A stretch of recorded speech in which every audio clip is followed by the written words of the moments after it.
The 2020 North Atlantic hurricane season started on June 1st and is still months away from its culmination on November 30th, but it is already proving to be a busy one. This week's edition of Things You Should Know, Cleopatra Murphy takes a look at hurricanes and the impact of climate change.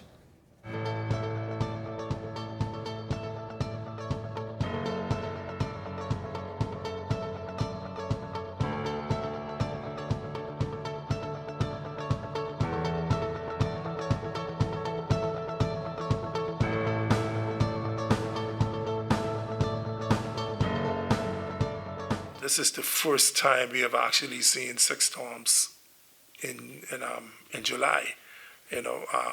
This is something that is unprecedented.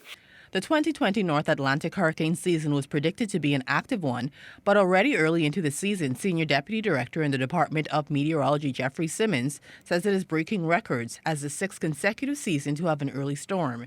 It's a very active season. We named 19 named storms. I think it was 8 hurricanes and about 3-4 major hurricanes for the season have been predicted. Well, out of that 19, we've already seen 6, and we haven't reached the peak of the season as yet.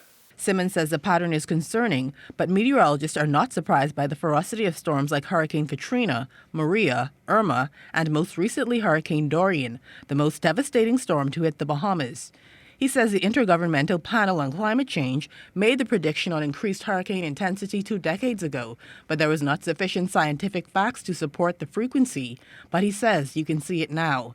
Before 2017, there's no way on record that the Leeward Islands experienced a Category 5 hurricane.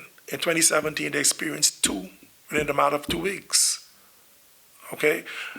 Things are changing. The whole pattern of these things are changing up a lot. A storm like Hurricane Dorian is something that the Bahamas we basically have never seen anywhere.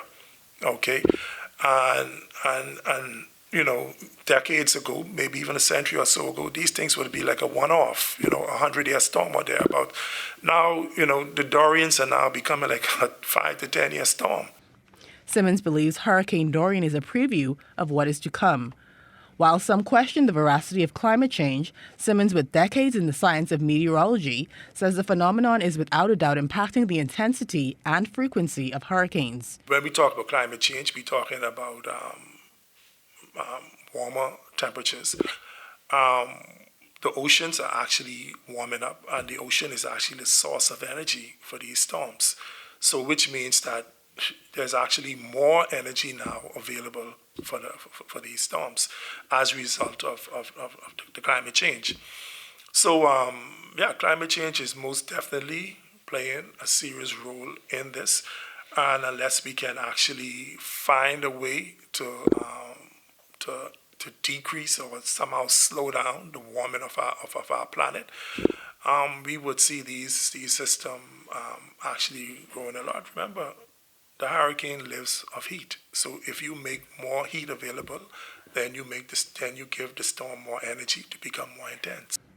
Cleopatra Murphy, SAT&S Network News.